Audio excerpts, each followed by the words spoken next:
So with me right now, I have a 1978 Honda CT90, to which I have the body frame, the air intake, gas tank, front fender, chain guard, and the swing arms. What I'm trying to do is do a engine swap for my CT90 to either make it 125 or 140 cc's. Considering these are the only parts that I do have, my goal would be to not only have the engine swap, but also 12-volt accessories such as LED turn signals, brake lights, headlamp, electric start. What would I need to accomplish this? So chat says, that sounds like a killer project. You're looking at either the Lifan 125 or 140 cc. You have the Yinzheng and the Zongshen. These are often sold as semi-complete kits and bolt into the CT90 frame with minimal modification. What's included is the engine, wiring harness, 12-volt stator, electric start, CDI box, regulator rectifier, kickstart lever, shift lever, intake manifold,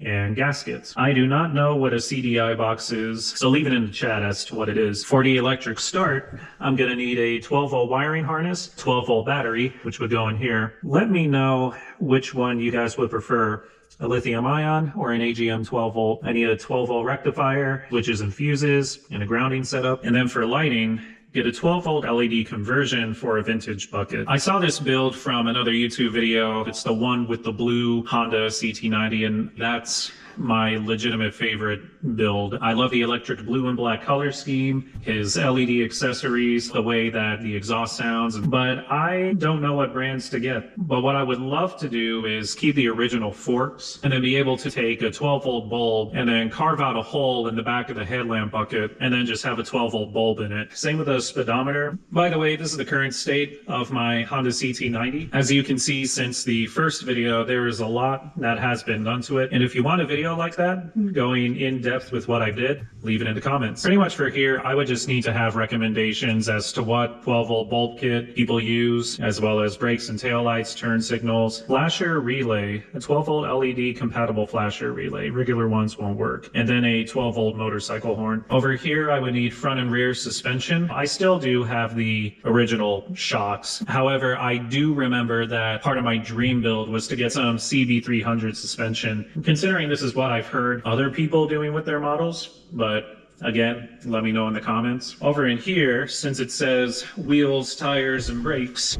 I have 4 original sets of wheels over here. Some without the drum brake covers, some with. I think I may take one of these since this has like a fresher Shinko tire on it.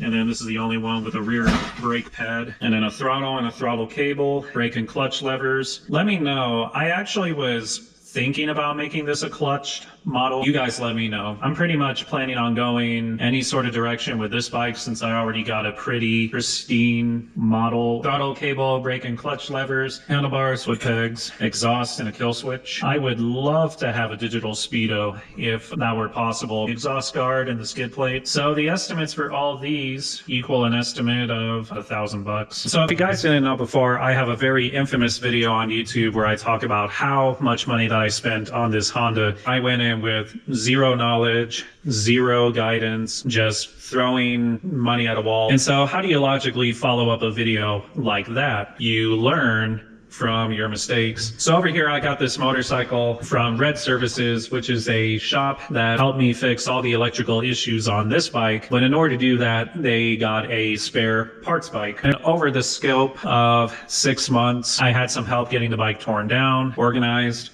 sanded, and now recently painted. So I am here to do to this bike what I was never able to do with this bike. Learn how to build a motorcycle from the ground up and know how to work on one so that I'm saving myself money in the future. And so tell me in the comments what ChatGPT got right, what they got wrong, and let me know what you guys would personally shop for in order to get a bike like this swapped, running, and ready to go.